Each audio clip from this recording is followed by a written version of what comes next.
First of all, I appreciate everybody coming out to cover Penn State football and our players. Obviously, whenever you can go on the road and win a Big Ten game is a positive. So we're going to build on that. Obviously, we're able to put some points on the board. Pretty interesting stat right here. Just the fourth time in the last 100 years that a Big Ten team has scored 60 points in back-to-back games. Journey Brown with his first touchdown. First time in Penn State history with 50 points in 3 straight games. Ellis Brooks with a first career interception. 387 yards rushing, or third most in Big Ten game for Penn State. So a lot of different good things. I can go through and kind of read the stats. Jan Johnson's interception I thought was a huge one. Really good example about running to the ball. If you run to the ball, good things happen. But overall, we did some good things. We didn't play as well as I think we're capable of playing in the first half. But we're 4-0. We found a way to be 1-0 this week. We're going to have to get some things cleaned up. And I think that's the exciting thing is, although we found a way to win a game on the road once again, there's still a lot of things that we got to get better at, really in all 3 phases. I thought they did a good job with their running game against us, our defense tonight. We're going to have to improve there. This offensive coordinator's got a really good plan. They've been able to run the ball pretty much on everybody they've been able to play. I thought we got some things settled down. We're a little bit more consistent in our assignments on the defensive side of the ball. Defensive ends getting up the field when they're supposed to sag. Linebackers running overrunning runs when there should be inside out. Just small details. I think we need to improve our production. In our backup defensive tackles, our 3 defensive tackles behind our starters, we need to be more productive there. I thought we punted the ball well. I thought when it came to field goals, obviously we got to be more consistent there because that's going to come down to an important kick at one point during the season. So we got to get our freshmen a little bit more confidence in Jake Pinniger there. But again, overall, we were able to find a way to get a win. I'm pleased with that. We got to get back tonight. We won't get back till about 4 or 5 o'clock in the morning. Try to enjoy the win for a few hours. Need our players to be really disciplined tomorrow and get 8 hours of sleep tomorrow during the day. And then obviously Sunday we got some work to do. So I'll open up the questions. James, why do you think you responded so well after Illinois took the lead earlier in the third quarter? Well, I think we've been in these situations before. Really, the last 3 years, whenever we get in those situations, we don't panic. We make the adjustments. We believe in each other, and then we just were a little bit more consistent, kind of with all of our assignments. Defensively, we made some adjustments. I think they were key in a lot of our blitzes, whether they were either getting our signals or getting some indicators on the field and running specific run plays into our specific blitzes and things like that. And they did a good job. That's what these offenses do, and their offensive coordinator does a heck of a job with it. But once we were able to get them settled down and play some more base defense, then I think we were fine from that point on. Early on, the turnovers hurt. We're going down the field and looks like we're going to score a touchdown and turn the ball over. I talked all week long how with this team the turnover ratio was going to be critical, and we the first half we didn't do a good job protecting the football, and it hurt us. It came back to hurt us. James, are you guys still trying to figure out your top 11 guys on defense with the amount of rotations that you still have? Yeah, I don't think we're in a situation where we have 11 guys that we know on defense right now, especially at the linebacker position. I think obviously we got starters and we got guys that we're rotating in, but I don't know if anybody's really separated themselves from the pack. And I think that's probably some of our challenges there. Having a guy that is running the defense and can be an eraser for you in terms of making plays. And we're not there yet. I think we're making progress, but we're not there yet. Did you expect that you guys would be there at this point, 4 games through with that, or you kind of? Probably not. I think we realized it was going to be a work in progress, and we have inexperienced veterans, and we got a bunch of young guys. So at those positions like quarterback and middle linebacker and things like that, the experience is critical. The experience is critical, and we lack it. We lack it. On the defensive side of the ball. James, what did you like most about the running game tonight? The way Miles carried him, the way your guys blocked. Yeah, I think we're getting better up front on the offensive line. I think we have a really good plan. Coming into it, we have now for 4 weeks. I think Miles is getting more comfortable and more confident. And I thought Ricky came in and did some nice things as well. So I think there's progress, but it starts up front with our line. I think our tight ends are doing a better job. But I thought we had a good plan going into it. We had a pretty good idea of who and what they were going to be. I think we got to be more consistent in the passing game. There's too many throws that we're missing. There's too many balls that we're not coming down with, because we're going to have to be more balanced moving forward in the run and the pass game. Good to see Juwan bounce back like he did tonight, touchdown. Yeah. We have a lot of confidence in Juwan. So when he plays like that, it doesn't surprise us one bit. And I think he's just going to keep getting better as we continue to get him more opportunities.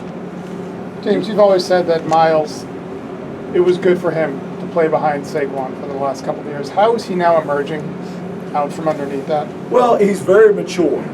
He's very mature. I think one of the things he's doing a really good job right now is you don't see us with as many tackles for loss, and that's a couple things. I think Ricky's doing a good job in how he's calling it and how he's identifying with the look stuff that we do. But I also think Miles, the first couple weeks, was bouncing some things that he shouldn't have. So I think he's doing a better job of, sometimes there's nothing prettier than an ugly 3-yard run. And I think a lot of times at running back, you think you want to bounce everything and you want to try to go 80 every single time. And now we end up 2nd and 12. So getting a running back to understand lowering your shoulder and fighting in a crack and getting 2 or 3 yards and keeping us on schedule is important. And I think he's doing a really good job of that. I think obviously watching Saquon the last couple of years, Saquon would do that, and sometimes it hurt us, and other times he made spectacular runs, as you can imagine. So you have to be careful. You sit on the sideline, you watch that, and the reality is, Miles is doing a really, really good job of being consistent, of getting us positive yardage.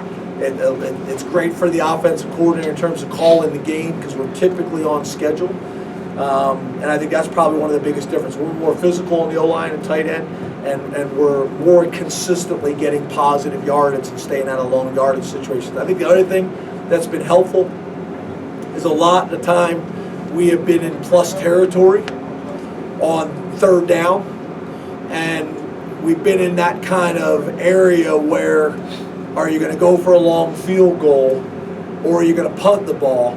So me being able to tell Ricky on 3rd down, you have 2 downs to pick it up, is allowing us to call more runs on 3rd down, and we've been picking them up. I haven't gone for a whole lot of 4th downs because we've been running the ball at a higher rate on 3rd down, because it just seems like across the 50-yard line, we've been in that situation a lot. So I think that's another thing that's been helping our run game and also help our 3rd down percentage. On the Jim, third, go ahead. on the third series for your defense, you guys only had two of your starters in there.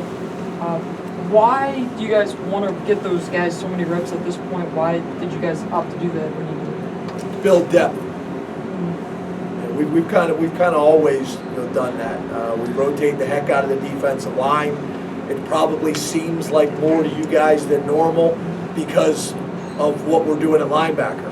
We're playing so many guys at linebacker right now, but our D-line rotation is how it's always been. I think the linebacker is different, but everything else is probably very similar to how it's been in the past. And is that why Sutherland, too, you guys gave him a lot of run even early on? Was that part of that as well with Sutherland?